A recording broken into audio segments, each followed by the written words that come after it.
নমস্কার। প্রথমেই দেখে নেব আজকের সংবাদ শিরোনাম। বিধাননগরে প্রমোটার মারধরে গ্রেপ্তার আরও এক, খোঁজ নেই কাউন্সিলরের। ভগ্নিপতির পোস্টে দীঘার একান্ত ছবি, ব্লক করাতেই খুন। গলফগ্রিনে কাটা মুন্ডু উদ্ধারে নয়া তথ্য। সন্দীপ অভিজিতের জামিনের বিরোধিতা, ধর্মতলায় ধরনার পথে সিনিয়র ডাক্তাররা। খাস কলকাতায় বন্ধ ঘরে ভয়াবহ আগুন, পুড়ে মৃত্যু যুবকের। নিয়ন্ত্রণ হারিয়ে পুকুরে গাড়ি, কোচবিহারে একই পরিবারের 4 জনের মৃত্যু। কবে শেষ হবে বারাসত নোয়াপাড়া মেট্রোর কাজ? মন্ত্রী রথিনের মন্তব্যে জল্পনা। নিম্নচাপের কাঁটায় বাড়তে পারে তাপমাত্রা, ক্রিসমাসের আগে বঙ্গে ফের শীতের ছন্দপতন। প্রতিদিন নিয়মিত সঠিক খবর শোনার জন্য কলকাতা নিউজ টিভি চ্যানেলটি সাবস্ক্রাইব করুন। আসছি বিস্তারিত খবরে। অভিযোগ পাওয়ামাত্রই তৎপর পুলিশ। বিধাননগরে প্রমোটার মারধরের ঘটনায় গ্রেপ্তার আরও এক যুবক। ধৃত রমেন মণ্ডল। রাতভর তল্লাশি চালিয়ে তাকে গ্রেপ্তার করা হয়। এর আগে রবিবারই পুলিশ এই ঘটনায় শুভেন্দু মণ্ডল ওরফে বাবাইকে গ্রেপ্তার করে। এই নিয়ে মোট দুজনকে গ্রেপ্তার করা হয়েছে। ধৃতদের বিরুদ্ধে মারধর, খুনের চেষ্টা, তোলাবাজি এবং অস্ত্র আইনসহ একাধিক ধারায় মামলা রুজু করা হয়েছে। সোমবার তাদের বারাসাত আদালতে তোলা হবে। বিধাননগর পুরনিগমে বৈধ অনুমতিতে প্রমোটার কিশোর হালদার নিজের জমিতে বহুতল তৈরি করছেন। তার অভিযোগ, তা সত্ত্বে ৯ নম্বর ওয়ার্ডের কাউন্সিলর সমরেশ চক্রবর্তী তার কাছ থেকে ৫০ লাখ টাকা তোলা চান। প্রথমবার কাউন্সিলরকে ৩ লাখ টাকা দেন বলেই দাবি ব্যবসায়ীর। তবে প্রতিদিনই দাবি দেওয়া বাড়তে থাকে। টাকা দিতে পারছিলেন না প্রমোটার। শনিবার কাউন্সিলর নিজেই প্রমোটারের কাছে আসেন বলেই দাবি। তাতে দাবি পূরণ করতে পারেননি প্রমোটার। রবিবার কাউন্সিলরের অনুগামী হিসাবেই পরিচিত ছাত্রনেতা গোবিন্দ দাস, শুভেন্দু ওরফে বাবাই সহ কমপক্ষে ৪০ জন প্রমোটারের উপর চড়াও হয়। অভিযোগ, প্রথমে টাকা পয়সা নিয়ে বাকবিতণ্ডা হয় দুপক্ষের। তবে তা সত্ত্বেও টাকা দিতে অস্বীকার করেন প্রমোটার। এরপর আগ্নেয়াস্ত্র দিয়ে মারধর করা হয় প্রমোটারকে। মাথা ফেটে যায় তার, গলগল করে রক্ত বেরোতে শুরু করে। আতঙ্কিত হয়ে পড়েন প্রমোটার ও তার পরিবারের লোকজন। আইনি সাহায্যের আশায় বাগুইআটি থানার দ্বারস্থ হন প্রমোটার। তার অভিযোগের ভিত্তিতে শুরু হয় তদন্ত। শুভঙ্কর মণ্ডল ওরফে বাবাইকে গ্রেপ্তার করেছে বাগুইআটি থানার পুলিশ। এরপর রাতভর জোর তল্লাশি চালিয়ে রমেন মণ্ডল নামে আরও একজনকে গ্রেপ্তার করেন তদন্তকারীরা। সয়ালিকাকে নিয়ে দীঘায় বেড়াতে গিয়েছিল ভগ্নিপতি। সমুদ্রের ধারে একান্তে 2 জনের ছবি ফেসবুকে দেওয়ার পরই পরিবারে শুরু হয় গোলমাল। ভগ্নিপতির নম্বর ব্লক করে দেন সয়ালিকা। আর তারই জেরে দক্ষিণ কলকাতার রিজেন্ট কলোনির একটি নির্মীয়মান বাড়িতে খুন হন খাদিজা বিবি। গলফগ্রিন এলাকায় মহিলার কাটা মুন্ড রহস্যের তদন্তে এই চাঞ্চল্যকর তথ্য পেয়েছে বিশেষ তদন্তকারী দল বা সিট। পুলিশ আধিকারিকরা ফেসবুকের ওই ছবিগুলিও উদ্ধার করেছেন। সেগুলি খতিয়ে দেখা হচ্ছে। যে নির্মীয়মান বাড়ির পিছন দিক থেকে দেহ উদ্ধার হয়েছে, সেই বাড়িটিতেই সয়ালিকার দেহটিকে কেটে 3 টুকরো করে ভগ্নিপতি আতিউর। মাথা বাদে শরীরের উপরিভাগ ও পায়ের অংশ আলাদা 2টি বস্তায় পুড়ে গভীর রাতেই ওই নির্মীয়মান বাড়ির পিছন দিকেই ফেলে দেয় সে। শুক্রবার ভোররাতে সয়ালিকার কাটা মাথাটি প্লাস্টিকে মুড়িয়ে ফেলে গ্রাহাম রোডের আবর্জনা ফেলার জায়গায়। তারই তদন্ত শুরু করে পুলিশ। গ্রেপ্তার করে মহিলার ভগ্নিপতি দক্ষিণ 24 পরগনার মগরাহাটের বাসিন্দা আতিউর লস্করকে। ধৃত স্বীকার করে যে, সয়ালিকা খাদিজার সঙ্গে তার স্বামীর ছাড়াছাড়ি হয়ে যাওয়ার পর 2 জনের মধ্যে ঘনিষ্ঠতা বাড়তে থাকে। আতিউর খাদিজার ছোট বোনের স্বামী। 1 মাস আগে তারা কয়েকদিনের জন্য দীঘায় বেড়াতে যান। সমুদ্রের ধারে 2 জনে মিলে প্রচুর ছবি তোলেন। সপ্তাহ 2 আগে খাদিজাকে কিছু না জানিয়েই ফেসবুকে ছবিগুলি পোস্ট করে দেয় আতিউর। সেই ছবিগুলি দেখার পরই আতিউরের স্ত্রী অর্থাৎ বোনের সঙ্গে খাদিজার প্রচণ্ড ঝগড়া হয়। এরপরই আতিউরের নম্বর ব্লক করে দেন খাদিজা। এমনকি পুরনো সিমকার্ড ফেলে দিয়ে নতুন সিমকার্ডও নেন তিনি। কয়েকদিন ধরে সয়ালিকার সঙ্গে আতিউরের কোনো যোগাযোগ ছিল না। আতিউর যে প্রমোটারের অধীনে রঙের মিস্ত্রির কাজ করত, সেই প্রমোটারের এক আত্মীয়ের বাড়িতে পরিচারিকার কাজ করতেন খাদিজা। ওই আত্মীয়ের বাড়িতে গিয়ে আতিউর খাদিজার নতুন নম্বর জোগাড় করে। আরজি কর কাণ্ডের তদন্তের গতিপ্রকৃতি নিয়ে অসন্তোষ বাড়ছে। গত শুক্রবার আরজি করের হাসপাতালের তৎকালীন অধ্যক্ষ সন্দীপ ঘোষ এবং টালা থানার প্রাক্তন ওসি অভিজিৎ মণ্ডল জামিন পাওয়ায় সেই অসন্তোষ আরও বেড়েছে। এবার এই জামিনের বিরোধিতা, সাপ্লিমেন্টারি চার্জশিট দেওয়ার দাবিতে ধর্মতলায় ধরনায় বসতে চলেছে West Bengal joint platform of doctors.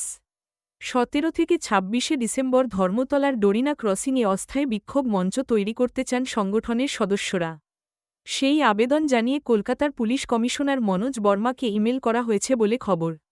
Police অনুমতি না দিলে আদালতের দ্বারস্থ হওয়ার কথাও জানিয়েছে জয়েন্ট প্ল্যাটফর্ম অফ ডক্টরস। রবিবার এই সংগঠনের সদস্যরা অভয়ার সুবিচারের দাবিতে ধর্মতলায় ধর্ণা মঞ্চ গড়ে প্রতিবাদে সামিল হওয়ার ডাক দেন। ডাক্তারদের বক্তব্য, সন্দীপ ঘোষ ও অভিজিৎ মণ্ডলের বিরুদ্ধে এই ঘটনায় জড়িত থাকার যথেষ্ট তথ্য প্রমাণ আছে। তারপরেও এদের ছেড়ে দেওয়া হলো কেন? তাদের আরও অভিযোগ, রাজ্য সরকার এদের বিরুদ্ধে চার্জশিট পেশের অনুমোদন দিচ্ছে না। তার প্রতিবাদ স্বরূপ আগামী দিনের ধর্না। গত 9 আগস্ট আরজিকর হাসপাতালে তরুণী চিকিৎসকের ধর্ষণ খুনের ঘটনার মাসখানেক পর তথ্যপ্রমাণ আড়াল করার অভিযোগে গ্রেপ্তার করা হয় টালা থানার তৎকালীন ওসি অভিজিৎ মণ্ডলকে। পরে গ্রেপ্তার হন তৎকালীন অধ্যক্ষ সন্দীপ ঘোষও। তবে ঘটনার তদন্তে নেমে 90 দিনেও এই দুজনের বিরুদ্ধে চার্জশিট পেশ করতে না পারায় 13 ডিসেম্বর তাদের জামিন দেয় শিয়ালদহ আদালত। আর তাতেই কার্যত ক্ষেপে উঠেছেন চিকিৎসকরা। তাদের দাবি, সিবিআইয়ের এই তদন্তে স্বচ্ছতা নেই, সত্যের পথে তা চলছে না। আর সেই কারণে তারা নতুন করে রাজপথে নেমেছেন, নতুন কর্মসূচি নিয়ে। জয়েন্ট প্ল্যাটফর্ম অফ ডক্টরসের এই ধরনাও তারই অংশ। এদিকে বিচারের দাবিতে এসএফআই ডিওয়াইএফআইয়ের যৌথভাবে মিছিলের ডাক দিয়েছে আগামী 17 তারিখ। ওই দিন বিকেল 4টে থেকে দীনেশ মজুমদার ভবনে জমায়েত, তারপর মিছিল। খাস কলকাতায় বাড়িতে ভয়াবহ আগুন, পুড়ে মৃত্যু হল যুবকের। ঘটনাকে কেন্দ্র করে ব্যাপক চাঞ্চল্য ছড়িয়েছে লেদার কমপ্লেক্স থানা এলাকার শিরিশ বাগানে। দেহ উদ্ধার করে ময়নাতদন্তে পাঠিয়েছে পুলিশ। শুরু হয়েছে তদন্ত। জানা গিয়েছে, মৃত ব্যক্তির নাম সুরজিৎ সর্দার। কলকাতার লেদার কমপ্লেক্স থানা এলাকার শিরিশ বাগানে ভাড়া থাকতেন তিনি। রবিবার দুপুরে ঘরেই ছিলেন। শীত হওয়ার ঘরের জানলা দরজা বন্ধ ছিল। আচমকা প্রতিবেশীরা সুরজিৎবাবুর ঘর থেকে ধোঁয়া বের হতে দেখেন। মুহূর্তে কালো ধোঁয়ায় ঢেকে যায় এলাকা। সঙ্গে সঙ্গে খবর দেওয়া হয় দমকলে। ঘটনাস্থলে পৌঁছয় 2টি ইঞ্জিন। তবে ততক্ষণে ছড়িয়ে পড়েছে লেলিহান শিখা। দমকলের আধিকারিকরা ঘটনাস্থলে পৌঁছেই যুদ্ধকালীন তৎপরতায় আগুন আয়ত্তে আনার কাজে হাত লাগায়।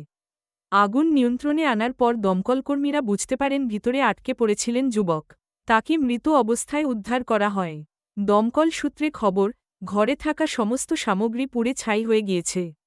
তবে কী থেকে এই অগ্নিকাণ্ড তা এখনও জানা যায়নি। আগুন সম্পূর্ণ নিয়ন্ত্রণে আসার পর অগ্নিকাণ্ডের কারণ স্পষ্ট হবে বলে জানিয়েছেন আধিকারিকরা। নিয়ন্ত্রণ হারিয়ে গাড়ি পড়ে গেল রাস্তার ধারের পুকুরে। চলে গেল তরতাজা 4টি প্রাণ। মর্মান্তিক পথ দুর্ঘটনায় মারা গেলেন একই পরিবারের 4 জন। নিহতদের মধ্যে আছে 2 জন শিশুও। রবিবার রাতে এই ঘটনা ঘটেছে কোচবিহারের কালজানি এলাকায়। পুলিশ ও স্থানীয় সূত্রে জানা গিয়েছে, সঞ্জিত রায় ও বিপাশা সরকার রায় ছিলেন পেশায় স্কুলের শিক্ষক-শিক্ষিকা। তাদের বাড়ি কোচবিহারের বানেশ্বর গ্রাম পঞ্চায়েতের কাওয়ারগঞ্জ এলাকায়। গতকাল রাতে তুফানগঞ্জ 2 নম্বর ব্লক এলাকায় ওই পরিবারের একটি বিয়ের অনুষ্ঠানে নিমন্ত্রণ ছিল। রায় দম্পতি তাদের 2 বছরের ছেলে ইভান ও 5 বছরের ইশশ্রীকে নিয়ে সেই নিমন্ত্রণ রক্ষা করতে গিয়েছিলেন। রাতে তারা নিজেদের গাড়ি করে বাড়ি ফিরছিলেন। সঞ্জিত রায় নিজেই গাড়ি ড্রাইভ করছিলেন বলে খবর। রাত 11:30-12 নাগাদ কালজানি হেরিটেজ এলাকার রাস্তা দিয়ে গাড়িটি যাচ্ছিল। আচমকাই সেটি নিয়ন্ত্রণ হারিয়ে রাস্তার ধারের পুকুরে পড়ে যায়। গাড়ির ভিতরেই আটকা পড়ে যান ওই 4 জন। বিকট আওয়াজ শুনে স্থানীয়রা ছুটে যান। তারাই উদ্ধার কাজে হাত লাগান। কাঁচ ভেঙে গাড়ির ভিতর থেকে 4 জনকে উদ্ধার করা হয়। দ্রুত তাদের মহারাজা জিতেন্দ্র নারায়ণ হাসপাতালে নিয়ে যাওয়া হয়েছিল। কিন্তু তার আগেই সব শেষ। চিকিৎসকরা প্রাথমিক পরীক্ষার পর তাদের মৃত বলে ঘোষণা করেন। পরে দুর্ঘটনাস্থল ও হাসপাতালে পুলিশ যায়। রাতেই পুকুর থেকে দুর্ঘটনাগ্রস্ত গাড়িটিকে তোলা হয়। জানা গিয়েছে, সঞ্জিত ঘোষ নাটাবাড়ি হাইস্কুলের শিক্ষক ছিলেন। বিপাশা সরকার রায় ছিলেন নাটাবাড়ি প্রাইমারি স্কুলের শিক্ষিকা। দুঃসংবাদের খবরে শোকের ছায়া নেমেছে কাওয়ারগঞ্জ এলাকায়। রেলমন্ত্রী থাকাকালীন বারাসত নোয়াপাড়া মেট্রোরেল তৈরির ঘোষণা করেছিলেন রাজ্যের মুখ্যমন্ত্রী মমতা বন্দ্যোপাধ্যায়। আগামী 2 বছরের মধ্যে এই কাজ শেষ হবে বলেই জানালেন খাদ্যমন্ত্রী রথীন ঘোষ। তার ফলে প্রতিদিন প্রায় 2.5 লক্ষ মানুষ যাতায়াত করতে পারবে বলেই জানা গিয়েছে। এই বিপুল সংখ্যক মানুষের কথা ভেবে উত্তর শহরতলির রেলের শিয়ালদহ বনগাঁ শাখার ভিড় কমানো সহ এয়ারপোর্ট থেকে 12 নম্বর জাতীয় সড়কের যানজটে রাশ টানতে 2010 2011 সালে বারাসত নোয়াপাড়া মেট্রোরেল তৈরির ঘোষণা করেছিলেন তৎকালীন রেলমন্ত্রী মমতা বন্দ্যোপাধ্যায়। জানা গিয়েছে, প্রস্তাবিত এই রেলপথটি দুটি ভাগে বিভক্ত। প্রথমটি Noapara station, Dum Dum cantonment, Jessore road এবং বিমানবন্দর। মোট দৈর্ঘ্য প্রায় 6.5 কিলোমিটার। তার মধ্যে নোয়াপাড়া স্টেশন, দমদম ক্যান্টনমেন্ট এই দুটি স্টেশন উত্তোলিত পথে, যশোর রোড স্টেশন ভূমিগত ও বিমানবন্দর স্টেশনটি ভূগর্ভস্থ থাকবে। এই অংশের নির্মাণকাজ শুরু হয়েছিল বিগত 7-8 বছর আগে। দ্বিতীয় অংশটি বিমানবন্দর থেকে বারাসত পর্যন্ত কমবেশি 10 কিলোমিটার দীর্ঘ। কিন্তু জমিজটের কারণে এই অংশে মেট্রোরেল সম্প্রসারণের কাজের সমস্যা তৈরি হয়েছিল। তাই বিমানবন্দর থেকে বিরাটি, মাইকেলনগর ও নিউ বারাকপুর স্টেশনের মধ্যবর্তী কমবেশি 3.5 কিলোমিটার রেলপথ বিগত 5-6 বছর আগে ভূগর্ভস্থ তৈরির সিদ্ধান্ত নেওয়া হয়। তবে সবথেকে বেশি সমস্যা তৈরি হয় প্রস্তাবিত নিউ বারাকপুর থেকে বারাসত পর্যন্ত প্রায় 5 কিলোমিটার রেলপথ নির্মাণ করতে। কারণ এই অংশে প্রায় হাজারখানেক দোকান সহ প্রায় 2000 অননুমোদিত নির্মাণ রয়েছে। এছাড়াও এই অংশে বিমানবন্দর কর্তৃপক্ষ উত্তোলিত পথে রেলপথ নির্মাণে আপত্তি জানিয়েছিল। তাই নিউ বারাকপুর, মধ্যমগ্রাম, হৃদয়পুর ও বারাসত এই অংশের রেলপথ ও স্টেশনগুলি ভূগর্ভস্থ পথে নির্মাণ করার সিদ্ধান্ত নেওয়া হয়। এই কাজ আগামী 2026 সালের মধ্যেই শেষ হবে বলেই রবিবার জানিয়েছেন খাদ্যমন্ত্রী রথীন ঘোষ। এদিন নিজের জন্মদিনে প্রণবানন্দ শিল্প শিক্ষানিকেতনে এসে খাদ্যমন্ত্রী বলেন, বারাসত নোয়াপাড়া মেট্রো, ভায়া এয়ারপোর্ট ট্রায়াল হয়েছে। বিটি কলেজ পর্যন্ত কাজ হচ্ছে। আশা করি 2026 সালে বারাসত পর্যন্ত মেট্রো আসবে। তাহলে নাগরিকদের আরও সুবিধা স্বাচ্ছন্দ্য হবে, উপকার হবে। প্রসঙ্গত, নোয়াপাড়া থেকে বিমানবন্দর পর্যন্ত মেট্রোরেলে ট্রায়াল রান হয়েছে। বিমানবন্দর থেকে মাইকেলনগর পর্যন্ত মেট্রোর সম্প্রসারণেরও কাজও প্রায় সমাপ্তির পথে। এবার সমস্ত বাধা কাটিয়ে থমকে থাকা বারাসত পর্যন্ত মেট্রোরেল সম্প্রসারণের কাজ আগামী 2 বছরের মধ্যে শেষ হওয়ার কথা রাজ্যের খাদ্যমন্ত্রী রথীন ঘোষ ঘোষণা করতেই খুশি জেলা সদর সহ সংলগ্ন শহরের নাগরিকরা। রবিবারের তুলনায় তাপমাত্রা বাড়লেও পৌষের শুরুতে ঝোড়ো ব্যাটিং করছে শীত। তবে শীতবিলাসীদের জন্য দুঃসংবাদই শোনাল হাওয়া অফিস। কারণ, নিম্নচাপের গেরোয় মঙ্গলবার থেকেই বাড়তে পারে তাপমাত্রা। তবে কি এবার উষ্ণ ক্রিসমাসের সাক্ষী থাকবে বাংলা? সেটাই এখন লাখ টাকার প্রশ্ন। আলিপুর আবহাওয়া দপ্তরের পূর্বাভাস অনুযায়ী, ফের নিম্নচাপের সম্ভাবনা বঙ্গোপসাগরে। দক্ষিণ পূর্ব বঙ্গোপসাগর ও সংলগ্ন দক্ষিণ আন্দামান সাগরে তৈরি হয়েছে ঘূর্ণাবর্ত। সোমবার ঘূর্ণাবর্ত নিম্নচাপে পরিণত হতে পারে দক্ষিণ বঙ্গোপসাগরে। যদিও এই নিম্নচাপের অভিমুখ থাকবে তামিলনাড়ু উপকূল। নিম্নচাপ এলাকা রয়েছে লাক্ষাদ্বীপ এবং মালদ্বীপ সংলগ্ন এলাকায়। এই নিম্নচাপ ক্রমশ শক্তি হারাচ্ছে। ঘূর্ণাবর্ত রয়েছে অসমে। নতুন করে পশ্চিমী ঝঞ্ঝা তৈরি হয়েছে উত্তর পশ্চিম ভারতে। তার ফলে আগামী সোম ও মঙ্গলবার উত্তর পশ্চিম ভারতের পার্বত্য এলাকায় তুষারপাতের সম্ভাবনা রয়েছে। সোমবার কলকাতার তাপমাত্রা সামান্য বেড়ে 13 ডিগ্রির ঘরে। সর্বনিম্ন তাপমাত্রা 13.6 ডিগ্রি। সর্বোচ্চ তাপমাত্রা ছিল 24 ডিগ্রি। রাত ও দিনের তাপমাত্রা স্বাভাবিকের বেশ কিছুটা নিচে। বাতাসে জলীয় বাষ্পের পরিমাণ বা আপেক্ষিক আর্দ্রতা 40 থেকে 93%। আরও 24 ঘণ্টা আকাশ পরিষ্কার থাকবে। তবে মঙ্গলবার থেকে ধীরে ধীরে বাড়বে কলকাতা সহ প্রায় সবকটি জেলার তাপমাত্রা। 2-4 ডিগ্রি সেলসিয়াস পর্যন্ত বাড়তে পারে তাপমাত্রা। আগামী শনিবার দার্জিলিং এবং কালিম্পংয়ে হালকা বৃষ্টির সম্ভাবনাও রয়েছে। খবর শেষ হলো।